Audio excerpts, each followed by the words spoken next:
If you're taking your dog to Virginia Beach, there are a few things you need to know before you go to make sure that it's a successful visit. The first is that during the summer months, the heavy traffic months, dogs are not allowed on the beach. So you can go the rest of the year and bring your dog out on the beach to play in the ocean and have fun, but during those heavy traffic months, there's just too many tourists around for you to be able to bring your dog out on the beach. So before you book your trip, check to make sure of the dates. You can find them on the tourism board for Virginia Beach. Very easy for you to make sure that everything is going to align properly.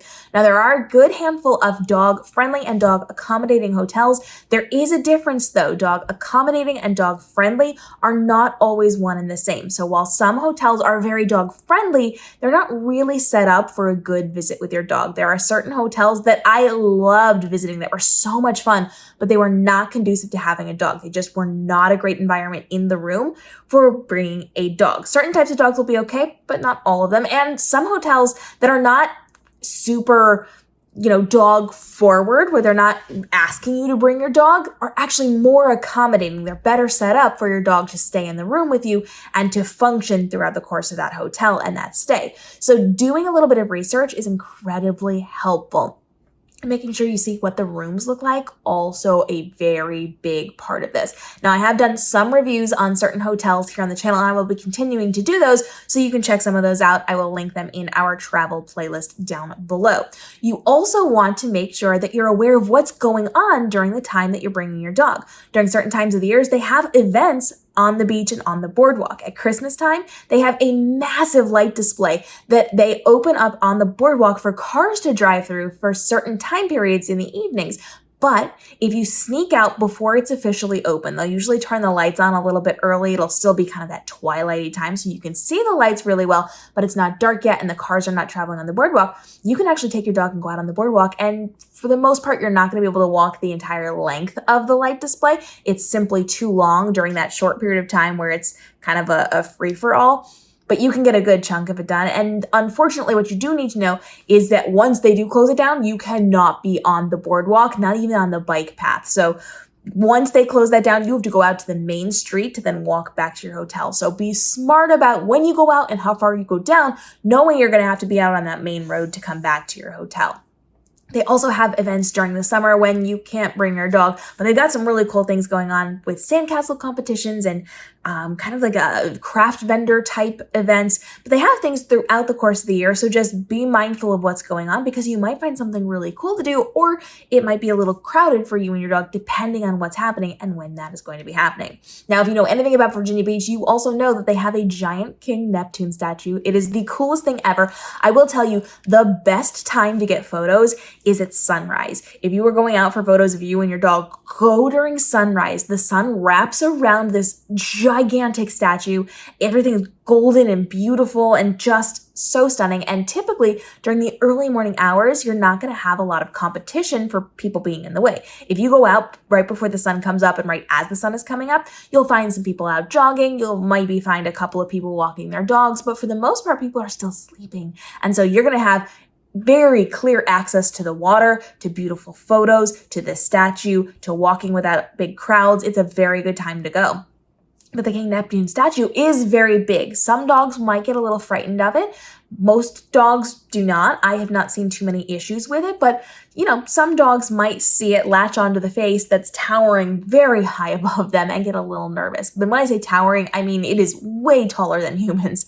The thing you do need to know, though, is at nighttime, if you are out walking, they do have a spotlight shining on the statue, and because of the way they've created the eyes, they glow gold, and that might upset your dogs. I have, in all of my time taking my dogs to the beach, it has only upset one of my dogs one time, but she saw it before we did, and she was a little iffy about it. Really cool photos, though, so you can get some great videos, some great photos, and the statue is just really fun to visit. You can walk all the way around it, and it's just so fun. I do recommend bringing like a little phone mount or a tripod to be able to put your phone on it to shoot up and get those really cool pictures of you and this giant statue.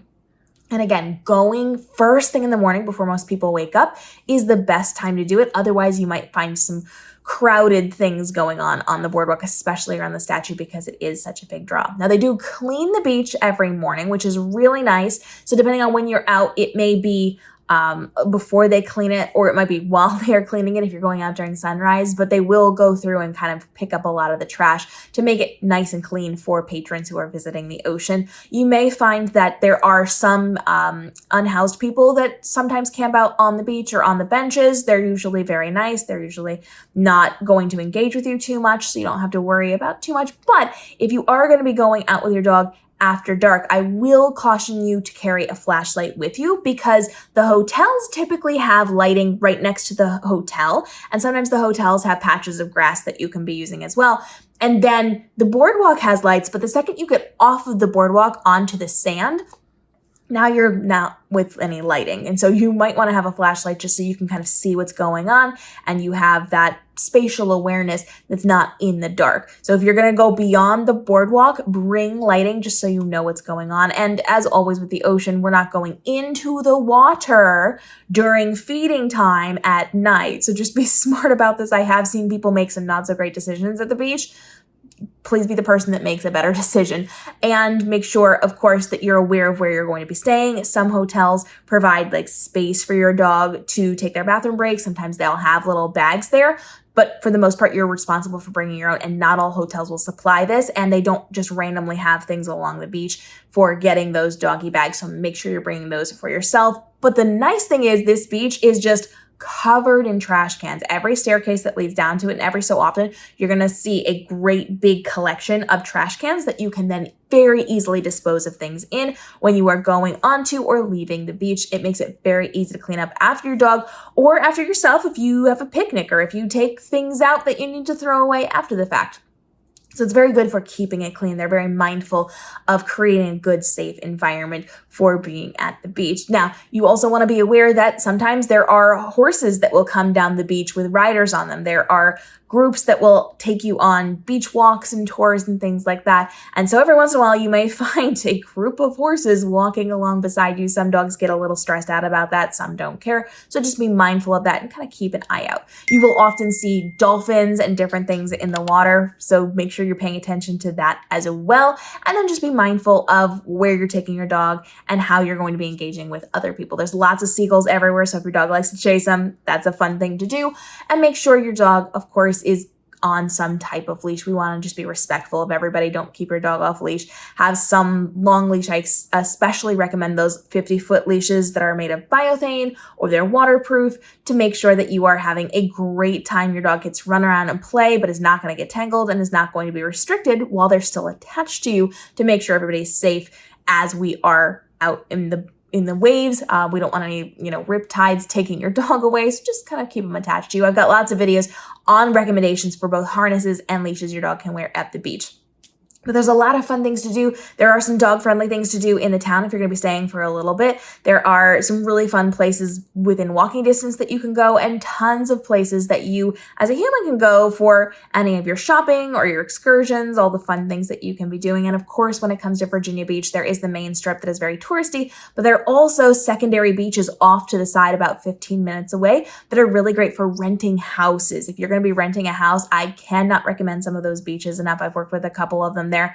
If you want recommendations, go ahead and let me know, and we will continue to talk about how you can thrive with your dog at the beach, at Virginia Beach, in the Virginia Beach area. Drop your questions down below and follow along. Check out the entire travel playlist and beach playlist we have down below on tutorials on making sure everything is going wonderfully on your beach trip with your dog, and we'll see you in tomorrow's episode.